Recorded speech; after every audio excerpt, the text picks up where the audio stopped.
Welcome to Games from Folktales, a podcast that mixes historical research and tabletop role-playing settings. I'm your host, Timothy Ferguson. This week, Venice. In our previous Venice episodes, we've been following a book by Edgecombe Stanley called The Dogeresses of Venice. This time, we're going to take a break from that and shift over to a travel diary kept by the American consul to Venice just after the Austrian occupation. It describes the centre of the city and notes how the seasons seem to alter the personality traits of the inhabitants. It also gives us the commercial structure of each general Venetian neighbourhood and notes to us that the courtyards that they are centred about were originally Venice's cemeteries. Over to the LibriVox reader, who is a younger version of myself. Remember that Dean Howells, who we're listening to here, was substantially later than the Ars Magica period. So, for example, the Venetian addiction to coffee may not yet be prevalent.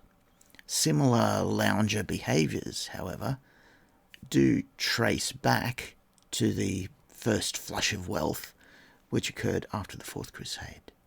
Chapter 4, Comincia fa Caldo. The place of St. Mark is the heart of Venice, and from this beats her life in every direction through an intricate system of streets and canals that bring it back again to the same centre. So if the slightest uneasiness had attended the frequency with which I lost my way in the city at first, there would always have been this comfort, that the place was very small in actual extent, and that if I continued walking, I must reach the piazza sooner or later. There is a crowd constantly tending to and from it, and you have but to take this tide and be drifted to St. Mark's or to the Rialto Bridge, whence it is directly accessible. Of all the open spaces in the city, that before the Church of St. Mark alone bears the name of Piazza, and the rest are merely called campi, or fields. But if the company of the noblest architecture can give honour, the Piazza San Marco merits its distinction, not in Venice only, but in the whole world, for I fancy that no other place in the world is set in such goodly bounds. Its westward length is terminated by the Imperial Palace. Its lateral borders are formed by lines of palace called the New Procurati on the right and the Old Procurati on the left. And the Church of St. Mark fills up almost its whole width upon the east, leaving space enough, however, for a glimpse of the Gothic perfection of the Ducal Palace. The place then opens southward with the name of Piazzetta, between the eastern facade of the Ducal Palace and the classic front of the Libreria Vecchia, and expands and ends at last on the mole, where stand the pillars of St. Mark and St. Theodore.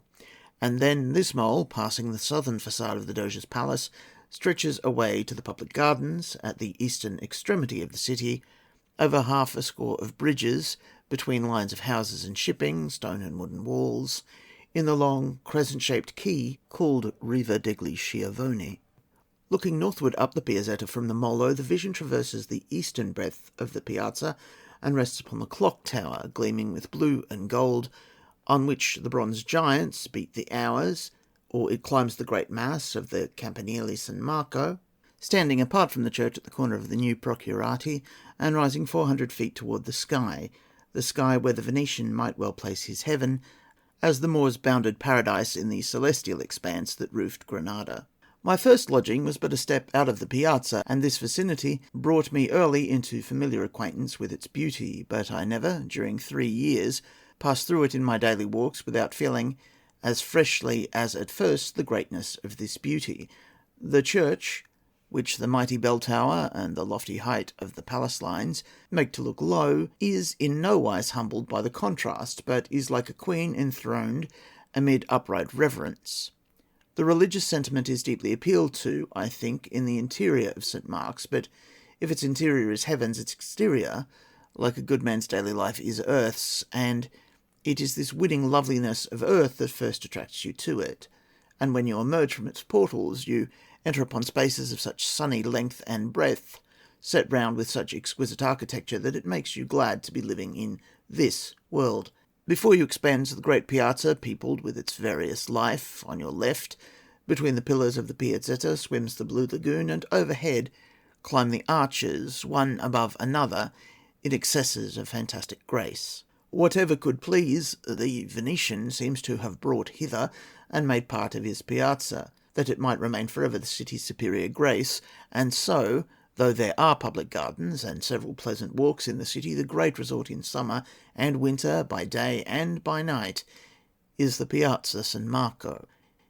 Its ground level, under the Procurati, is belted with a glittering line of shops and café, the most tasteful and brilliant in the world, and the arcades that pass round three of its sides are filled with loungers and shoppers, even when there is music by the Austrian bands.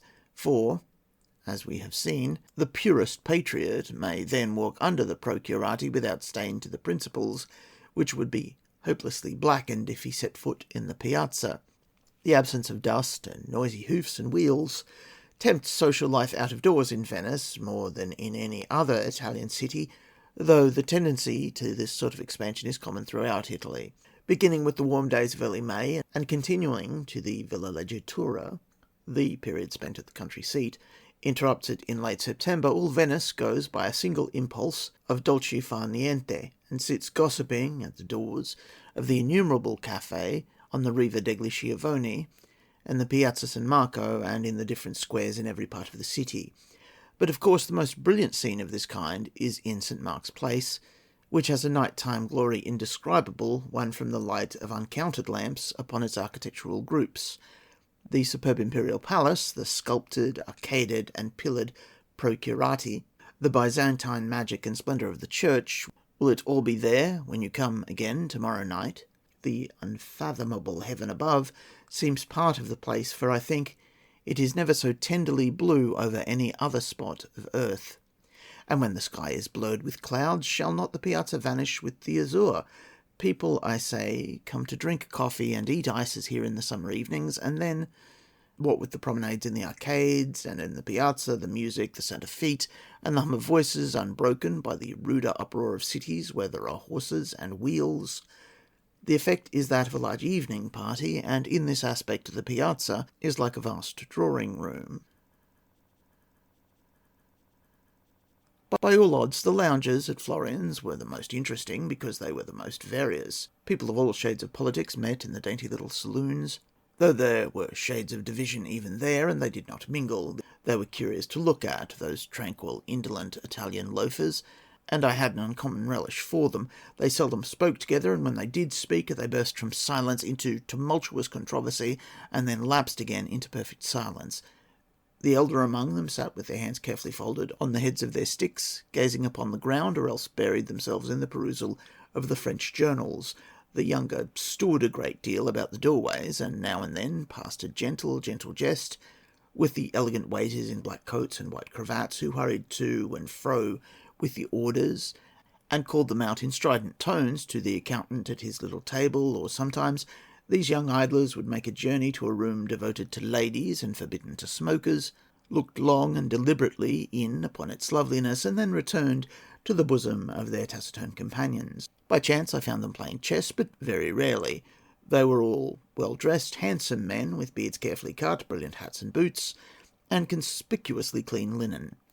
I used to wonder who they were, to what order of society they belonged, and whether they, like my worthless self, had never anything else but lounging at Florian's to do, but I really know none of these things to this day. Some men in Venice spend their noble, useful lives in this way, and it was the proud reply of a Venetian father, when asked what profession his son was, in piazza.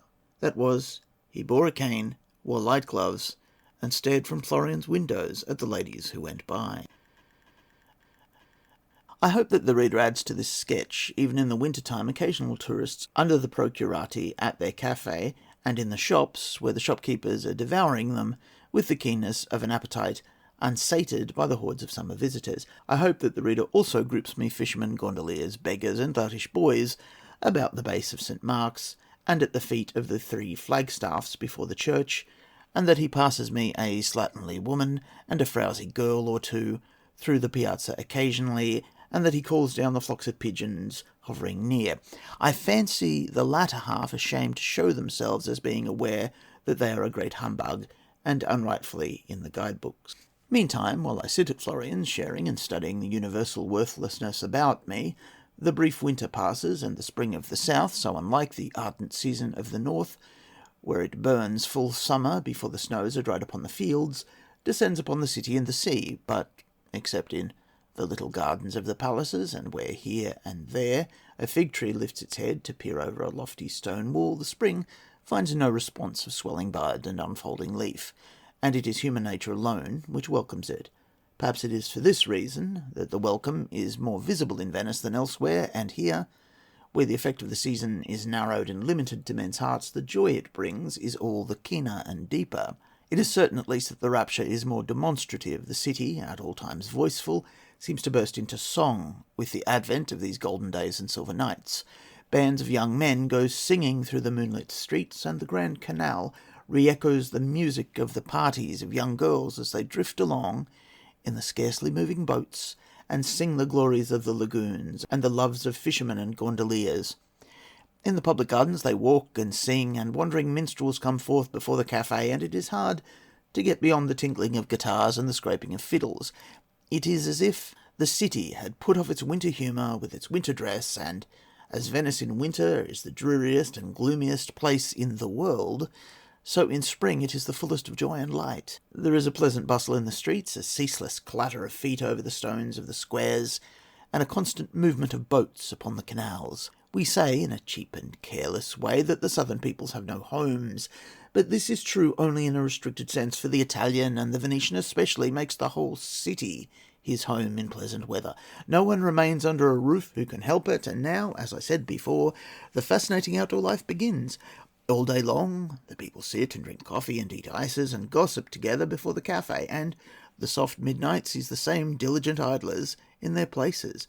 The promenade is, at all seasons, the favourite Italian amusement. It has rigidly fixed hours, and its limits are also fixed.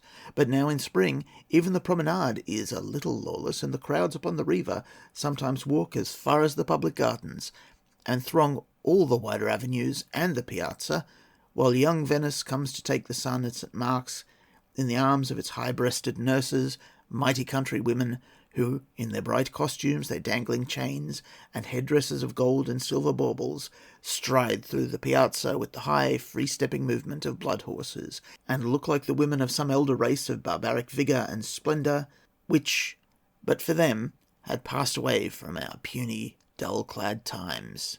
E la stagione che ognuna si innamora. And now young girls steal to their balconies and linger there for hours, subtly conscious of the young men sauntering to and fro and looking up at them from beneath. Now, in the shady little courts, the Venetian housewives, who must perforce remain indoors, put out their heads and gossip from window to window, while pretty water carriers, filling their buckets from the wells below, chatter and laugh at their work. Every street down which you look is likewise vocal with gossip, and if the picturesque projection of balconies, shutters, and chimneys, of which the vista is full, hide the heads of the gossipers, be sure there is a face looking out of every window for all that, and the social, expansive presence of the season is felt there. The poor, whose sole luxury the summer is, lavish the spring upon themselves unsparingly. They come forth from their dark dens in crumbling palaces and damp basements, and live in the sunlight and the welcome air. They work, they eat, they sleep out of doors. Mothers of families sit about their doors and spin, or walk volubly up and down with other slatternly matrons armed with spindle and distaff, while their raven-haired daughters, lounging near the threshold, chase the covert insects that haunt the tangles of the children's locks. Within doors shines the bare bald head of the grandmother, who never ceases talking for an instant. Before the winter passed, I had changed my habitation from the rooms near the piazza to quarters on the Campo San Bartolomeo, through which the busiest street in Venice passes from St. Mark's to the Rialto Bridge. It is one of the smallest squares of the city, and the very noisiest, and here the spring came with an intolerable uproar. I had taken my rooms in early March, when the tumult under my windows amounted only to a cheerful stir, and made company for me, but when the winter broke, and the windows were opened, I found I had too much society. Each campo in Venice is a little city, self-contained and independent. Each has its church, of which it was in the earliest times the burial ground, and each within its limits compasses an apothecary's shop, a mercer's and draper's shop, a blacksmith's and a shoemaker's shop, a cafe more or less brilliant, a greengrocer's and fruiterer's, a family grocery. Nay, there is also a second-hand merchant's shop, where you buy and sell every kind of worn-out thing at the lowest rates. Of course, there is a coppersmith's and a watchmaker's, and pretty certainly a woodcarver's and gilder's, while Without a barber shop, no campo could preserve its integrity and inform itself on the social and political views of the day. In addition to all these elements of bustle and disturbance, San Bartolomeo swarmed with the traffic and rang with the bargains of the Rialto market. Here the small dealer makes up in boastful clamour for the absence of quantity and assortment in his wares, and it often happens that an almost imperceptible boy with a card of shift buttons and paper of hairpins is much worse than the anvil chorus with real anvil. Fishermen with baskets of fish upon their heads, pedlars with trays of housewife wares, louts who dragged baskets of lemons and oranges back and forth by long cords, men who sold water by the glass, charlatans who advertised cement for mending broken dishes and drops for the cure of toothache, jugglers who spread their carpets and arranged their temples of magic upon the ground, organists who ground their organs, and poets of the people who brought out new songs and sang and sold them to the crowd. These were the children of confusion, whom the pleasant sun and friendly air woke to frantic and interminable uproar in San Bartolomeo. Yet there was a charm about all this at first, and I spent much time in the study of the vociferous life under my windows, trying to make out the meaning of the different cries and to trace them back to their sources. There was one which puzzled me for a long time, a sharp, pealing cry that ended in a wail of angry despair, and rising high above all the other sounds, impressed the spirit like the cry of that bird in the tropic forests which the terrified Spaniards called the alma perdida. After many days of listening and trembling, I found that it proceeded from a wretched sunburnt girl who carried about some dozens of knotty pears, and whose hair hung dishevelled round her eyes, bloodshot with the strain of her incessant shrieks. In San Bartolomeo, as in other squares, the buildings are palaces above and shops below. The ground floor is devoted to the small commerce of various kinds already mentioned. The first story above is occupied by tradesmen's families, and on the third or fourth floor is the appartamento signorili. From the balconies of these stories hung the cages of innumerable finches, canaries, blackbirds, and savage parrots, which sang and screamed with delight in the noise that rose from the crowd. All the human life, therefore, which the spring drew to the casements was perceptible only in dumb show. One of the palaces opposite was used as a hotel, and faces continually appeared at the windows. By all odds, the most interesting figure there was that of a stout peasant serving girl, dressed in a white knitted jacket, a crimson neckerchief, and a bright-coloured gown, and wearing long dangling earrings of yellowest gold.